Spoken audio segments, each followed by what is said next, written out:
청년 정치인의 시각으로 정치권 이슈를 분석하고 토론해보는 국회 라이브6 청년마스. 오늘도 권지웅 더불어민주당 전 비대위원, 문성호 국민의힘 전 대변인 나오셨습니다. 반갑습니다. 안녕하세요.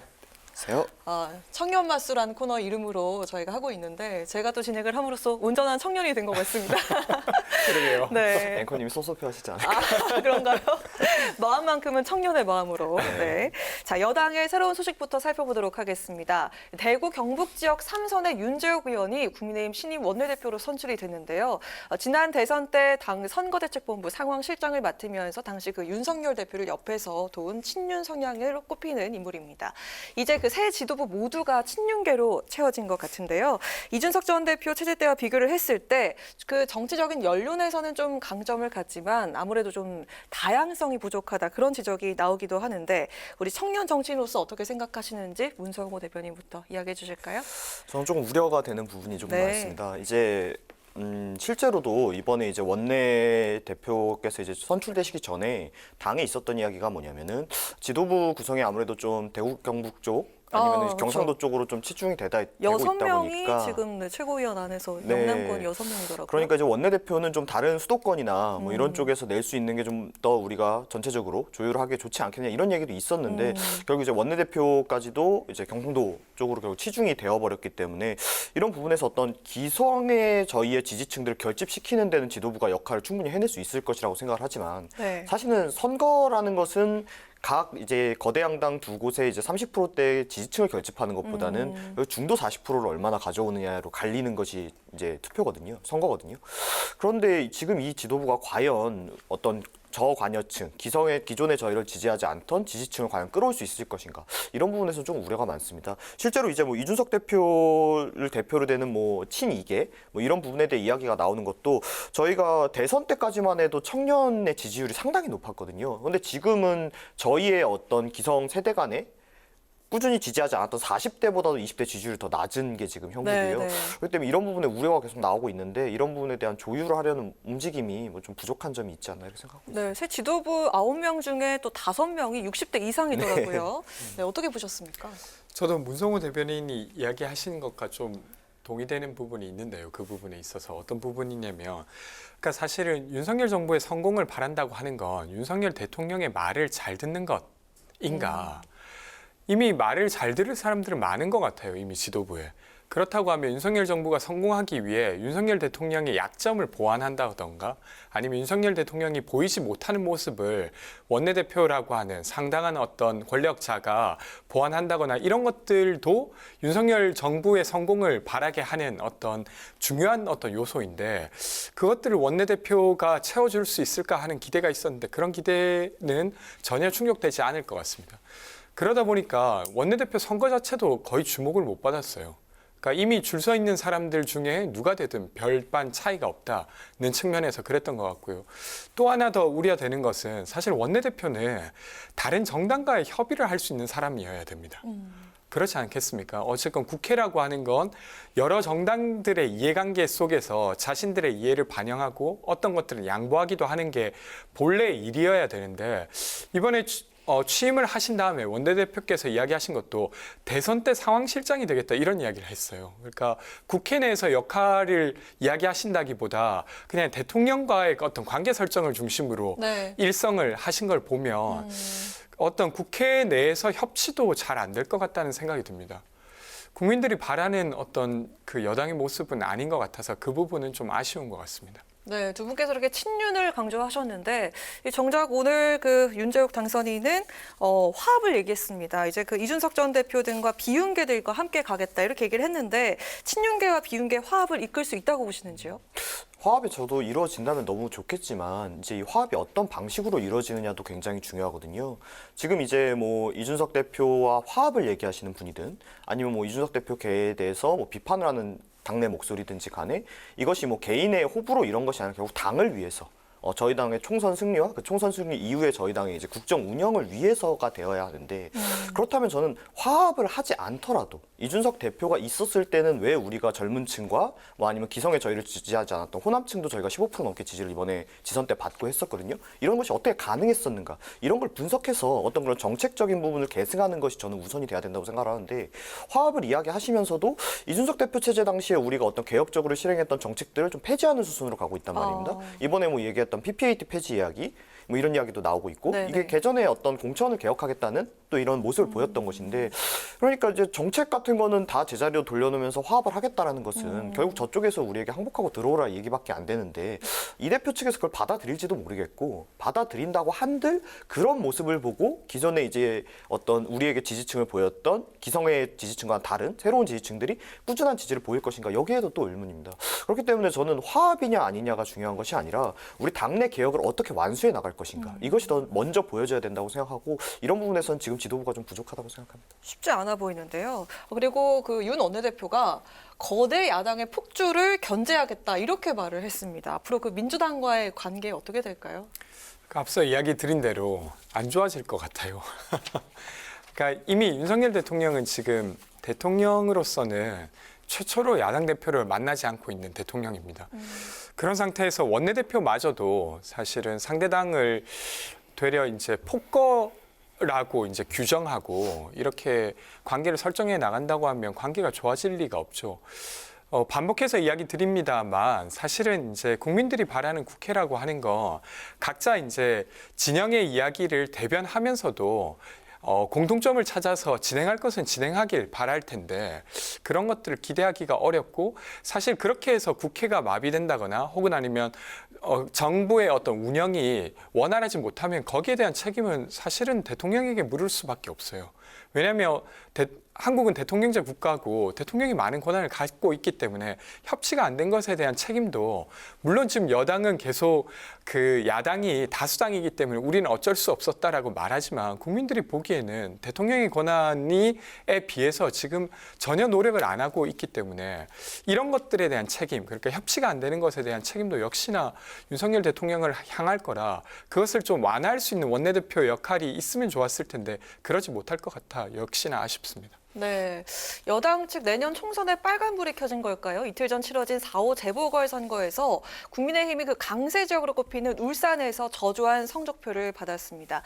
내년 총선에 경고등이 켜졌다 이런 평가가 나오는데 여당 지도부는 이번 재보궐선거로 아직까지 그 총선을 재단하는 건 좀 이르다 이런 반응으로 엇갈렸는데 어느 쪽에 동의를 하시는지요? 물론 뭐 1년 정도 남았으니까 지금 결과가 뭐 내년 총선까지 무조건 이어질 것이다 이렇게 보는 거야 뭐 좀 섣부른 판단할 수 있겠습니다만은 그럼에도 저는 이것이 어떻게 보면 정말 국민의 준엄한 경고라는 것을 저희 지도부가 인지를 해야 된다고 네. 생각을 합니다.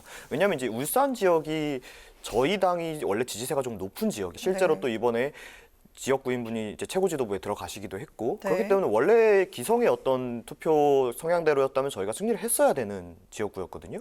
근데 이것을 실제로도 민주당 측에서도 이번 선거 분석을 이전에 결과가 나오기 전에 하면서 본인들이 승리하지 못할 것이다라고 분석하셨던 분들이 많아요. 상대편에서마저조차. 그랬는데도 패배를 했다는 것은 지금 이것이 단순히 뭐 어떤 작은 지역에서 일부만에 일어나는 현상이라고 보기에는 굉장히 위험한 적신호다. 그러니까 지금 남은 1년 기간 동안 저희가 어떤 당내를 개혁하고 국민 여러분들에게 지지를 제대로 호소하지 못한다면 내년 총선에서 또다시 참패할 수 있다. 이런 우려 섞인 이야기를 드릴 수밖에 없습니다. 네, 그 전주 울에서도 작년에 비해서 절반으로 그 지지율이 떨어졌더라고요. 그렇죠. 전주 완산구의 대선 득표율이 15%였는데 완산구 안에 있는 이번 지역구가 8%밖에 안 네. 나왔어요. 그러니까 그렇게 서신 정책을 하겠다고 국민의힘에서 되게 노력했음에도 불구하고 이 결과를 받아놨다는 건 아마 뼈아플 것 같고요. 울산에서는 민주당과 국민의힘이 1대1 구도였습니다. 보통 이제 가끔 이제 민주당이 거기서 이길 때도 다자 구도에서 민주당이 이기는 경우는 있었어도 이렇게 1대1에서 이기기가 쉽지 않은데 울산에서 민주당이 이겼다고 하는 건 국민의힘 입장에서는 빨간등이 정말 켜진 거예요. 근데 지금 지도부에서 이야기하는 거 보면 전체 재보궐에서 다수를 우리가 이겼기 때문에 뭐 괜찮다 이렇게 이제 하시는데 과거에 더불어민주당이 2020년 총선에서 크게 이기고 2021년 재보궐선거에서 많이 졌습니다. 네. 근데 그때 민주당 내에서 그래도 우리 2020년에 많이 이기지 않았냐. 그래, 대선은 다를 거다라고 했어요. 근데 그게 아니라 21년에 진 걸 두고 우리가 지금 바뀌지 않으면 정말로 절대 대선을 이기지 못한다라고 마음먹었다라고 하면 저는 이번 가까운 대선도 어떻게 됐을지 모를 거라고 생각합니다. 근데 그렇지 못했죠. 근데 지금 국민의힘 지도부도 비슷한 것 같아요. 그래도 우리가 윤석열 대통령이 있고 그리고 민주당에서 좀 잘 못하지 않냐 라고 하는 핑계를 가지고 혁신을 막는 것 같은데 그렇게 하게 되면 내년 총선의 결과는 뭐 불을 보듯 뻔하다고 생각합니다. 사실 윤석열 대통령이 취임하신 지 계속 이래로 지지율이 계속 낮아요. 그런 것들 좀 감안해서 보셔야 되지 않을까 싶습니다. 네, 알겠습니다. 네, 국회 전원위원회가 국회의원 선거제 개편을 두고 다음 주부터 본격적인 토론을 시작합니다. 김기현 대표가 의원 수를 30명 정도 줄이자고 제안을 하면서 의원 수 조정 논쟁의 불씨가 되살아나는데요. 당 위기를 극복하기 위한 국면 전환용이 아니냐 이런 비판이 있고요. 당 안팎에선 실현 가능성을 낮게 보고 있는데 자, 이거 어떻게 보십니까? 그러니까 진짜 국면 전환용이죠. 사실은 이제 국회의장 자문위원회에서 의원 정수를 50석 더 늘리자라고 주장했던 건 벌써 꽤 오래 전이거든요. 네. 그때는 입장을 안 내시다가 최근에 이제 조수진 최고께서 밥 한 공기 먹어서 이제 쌀 문제 해결하자라고 하니까 국민들이 아니 정책적으로 해결해야 될 부분을 왜 우리 시민들한테 밥을 많이 먹으라고 하냐 이렇게 된 거잖아요.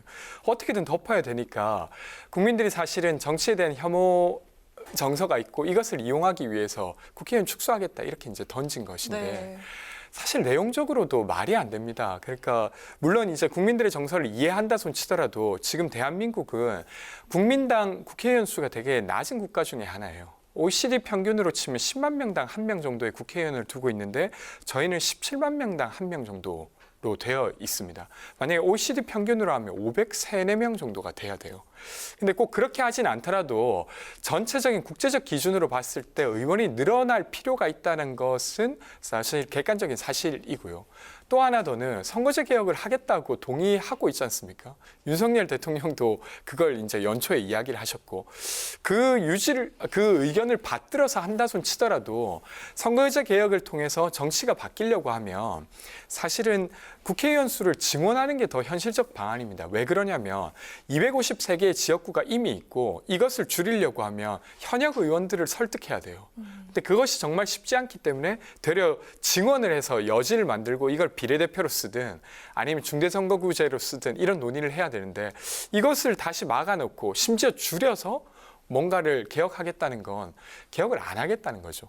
그래서 김기현 대표께서 나는 개혁할 마음이 없다라고 말씀하신 게 아닌가 싶습니다. 네.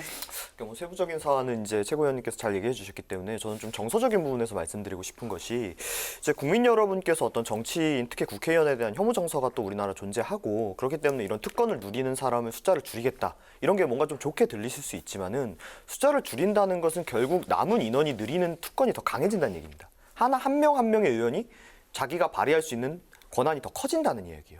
그렇기 때문에 이게 단순히 어떤 특권을 내려놓겠다, 뭐 특권을 더 추가하겠다 이런 관점으로 보실 게 아니라 오히려 저는 국민들의 의견이 좀 더 다양하게 대변되기 위해서는 국회의원의 정족수가 늘어야 된다고 저는 생각을 합니다. 실제로 이제 젠더 이슈 같은 경우가 2030 세대에게는 굉장히 핫한 이슈였지만 그것이 정책적으로 발현되기까지는 꽤 어려웠던 부분이 뭐냐면은 뭐 어떤 이 젊은 층들이 특정 지역에 몰려서 사는 건 아니지 않습니까? 그러니까 결국 어떤 지역구적으로 의원을 내기에는 이슈가 조금 가지는 힘이 약했던 것이죠. 그렇기 때문에 저는 오히려 이런 정족수가 늘어나고 뭐 비례대표제나 이러한 국민들을 대변하는 새로운 제도들이 또 발명되어야 그리고 더 우리 제도 안으로 들어와야 이 국회의원들이 국민들을 제대로 올바르게 대변할 수 있게 되는 것이지 숫자를 줄이고 뭐 이걸 누리는 특권층을 저희가 줄이겠습니다. 이렇게 된다고 해서 이루어지는 건 아니라고 생각합니다. 네, 알겠습니다. 자, 이렇게 첨예한 대립각을 세우고 있는 여야가 모처럼 의기투합하는 모습을 보이기도 했는데요. 대학생들의 식비 부담을 덜어주기 위해서 아주 저렴한 가격에 아침을 제공하는 그 1,000원의 아침밥 사업입니다.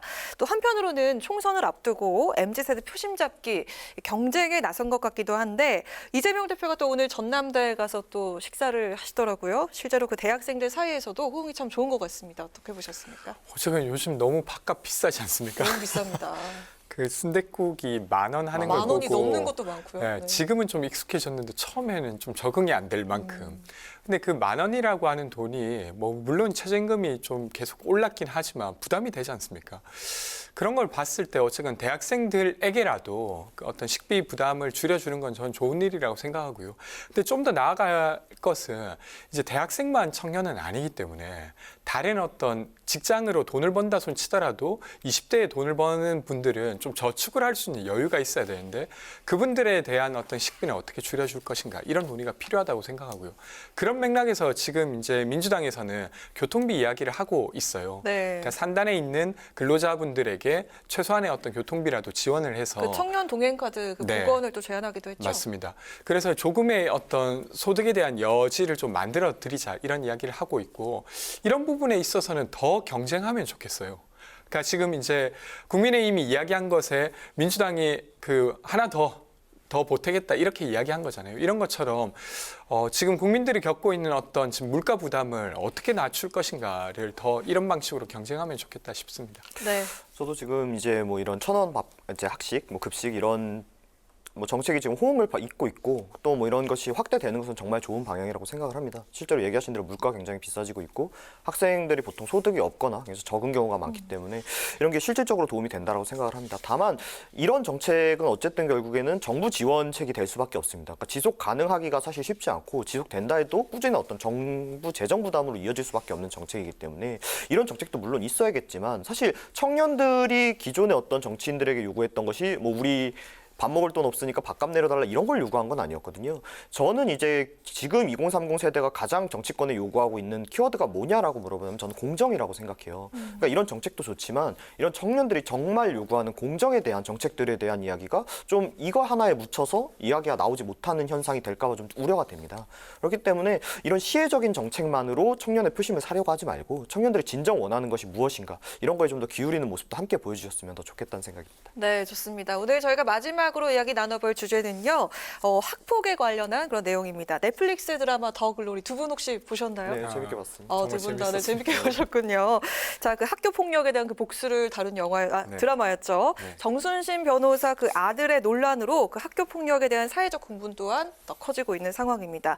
민주당은 차기 총선의 공천 배제 기준에 학교 폭력 이력을 포함하기로 했다는데 공천 심사 기준에 학교 폭력이 명시가 되는 건 참 이례적인 일인 것 같습니다. 그렇죠. 사실은 이게 이제 범죄 혐의 같은 경우는 그 이제 공천 기준에 배제 요건으로 넣는 경우가 있습니다. 뭐 예를 들면 음주운전 뭐 3회 이상 아니면 몇 년 이내에 음주운전이 있으면 뭐 자동 배제 뭐 이런 방식으로 두긴 하는데 학교 폭력을 넣는다고 하는 건 좀 이례적인 건 맞고요. 근데 사실은 이제 공천 기준에 넣겠다고 하는 건 여기에 좀 엄격하게 이제 이것에 대한 잣대를 대겠다 후보자 공천에 있어서 그런 것이라 이거 자체가 나쁘다고 생각하진 않지만 사실 저는 정순신 사태에서 저희가 분노했던 포인트는 학교 폭력 그 자체도 있지만 학교 폭력을 비호하는 뭐 어른들이라든지 네. 아니면 기관이라든지 여기에 대한 분노가 있었지 않습니까? 그러면 이 문제를 어떻게 풀 것인가에 대한 논의가 조금 더 생산적으로 될 필요는 있다고 생각합니다. 사실 정순신 아들이 얻었던 그 비호가 정순신 아들만 얻었던 비호일까라는 생각이 들어요. 여기에 대해서 전수조사를 한다던가 이런 것부터 시작하는 것이 더 필요하지 않을까 싶습니다. 네, 자 이런 가운데 그 장해찬 청년 최고위원이 민주당 안민석 의원 아들의 학폭 의혹을 제기하고 나섰는데요. 진위를 두고 지금까지도 두 사람이 계속 공방을 벌이고 있는 상황인데, 자 이 사안 어떻게 보셨습니까? 근데 저는 이건 좀 제 개인의 생각으로 이런 식으로 지금 흘러가는 건 굉장히 위험하다라고 생각을 합니다. 네. 지금 국민적으로 어떤 학교 폭력에 대한 분노와 관심이 집중되고 있고 그렇기 때문에 지금 뭐 민주당에서도 뭐 공천에 배제를 하겠다 아니면은 뭐 어디서는 뭐 취업에까지 불이익을 주겠다 뭐 대입에도 불이익을 줄 수 있도록 하겠다 이런 식으로 어떤 국민들의 그 감정에 편승하는 이야기는 많이 나와요. 그런데 이게 굉장히 위험한 것이 이 학교 폭력이라는 게 이제 쉽게 얘기하면 뭐 학폭위 기록이나 이런 걸 가지고 판단을 해야 되는데 선생님들은 어떤 수사기관이 가지고 있는 이 진실을 가별할 수 있는 능력을 갖추지도 않았고 권한을 갖추지도 않았습니다. 그렇기 때문에 만약에 어떤 예시로 들자면 실제 학교 폭력을 가해하는 측의 학생들이 숫자가 많은 경우가 많습니다. 네. 그럼 만약 이 친구들이 입을 맞춰서 누가 한 사람을 학폭 가해자로 몰아간다면 피해자가 가해자가 뒤집힐 수밖에 없죠. 왜냐하면 선생님들은 경찰처럼 이걸 수사할 수 있는 권한을 가지고 있는 것도 아니고 증거 능력을 수집할 수 있는 뭐 이런 걸 갖추고 있는 게 아니기 때문이죠. 그런데 그냥 단순히 학폭의 기록이 남았으니까 불이익을 주겠다 이런 식으로 간다는 것은 과거에 이제 뭐 우리나라 미투 운동이 있었지 않습니까? 네. 당연히 성범죄자를 처벌해야 하고 거기에 대한 뜻은 모두가 존중하고 거기에 대한 지원이 있었지만 거기에 대해서 그럼 그 성범죄자가 아닌지 맞는지를 어떻게 구분할 것인가에 대한 논의가 충분히 이루어지지 못했고 그 결과 억울하게 성범죄자로 몰리는 피해자들도 많이 존재하게 됐단 말이죠. 그래서 저는 단순히 지금 국민 여러분들이 학폭에 분노하니까 우리가 거기에 더 강하게 처벌하겠고 더 이것을 강하게 성토하겠다 이것만을 경계할 것이 아니라 올바르게 학폭 피해자와 가해자를 가르기 위해서는 이런 기준들이 필요하고 이러기 위해선 학교에서 갖춰야 될 어떠한 권한들이 있어야 하며 그 권한들을 주기 위해선 이런 법리적인 것이 필요하다. 이런 논의가 돼야 되는데 지금 그런 이야기는 전혀 나오고 있지 않아요. 그러니까 국민 여러분들께서도 이렇게 단순히 지금 분노하는 것에만 편승하는 정치인들의 목소리에만 귀 기울이지 마시고 실제로 이 문제를 해결하려고 하는 그런 목소리도 들어주셔야 된다고 생각합니다. 네, 알겠습니다. 덧붙이실 말씀 있으실까요? 뭐 이 부분에 대한 건 저는 좀 동의가 되고요. 그러니까 예를 들면 어떤 집단이 의지를 밝히기 위해서 되게 단호하게 이렇게 내세우는 게 필요할 때도 있지만 사실 그 기준으로 설명되지 않는 여러 가지 삶들이 있습니다. 그것을 어떻게 좀 상세히 들여다보고 구분해낼 건가 하는 노력은 필요할 것 같고 좀 이어서 이야기 드리고 싶은 거 장해찬 최고께서 이거 이제 학폭 문제를 제기했잖아요. 근데 이것이 사실인지 아닌지 확인하지 않은 채 만약에 제기한 거라고 하면 저는 매우 부적절했다고 생각합니다. 왜냐하면 어떤 피해자로서 이야기를 할 수 있고 그것을 저희가 주목해서 관심을 가져야 되는 건 맞지만 그렇다고 해서 그런 폭로가 있었다는 것만으로 그것이 사실인 건 아니기 때문에 그런 것들을 이제 다룰 때는 좀 더 확인이 필요하지 않을까 싶습니다. 네, 알겠습니다. 청년맞수 지금까지 권지웅 더불어민주당 전 비대위원, 문성호 국민의힘 대변인과 함께 국민의힘의 새 원내대표 선출 소식을 비롯해 MZ세대 등 청년층의 표심 잡기에 나선 여야 행보를 살펴봤습니다. 오늘 말씀 고맙습니다. 고맙습니다.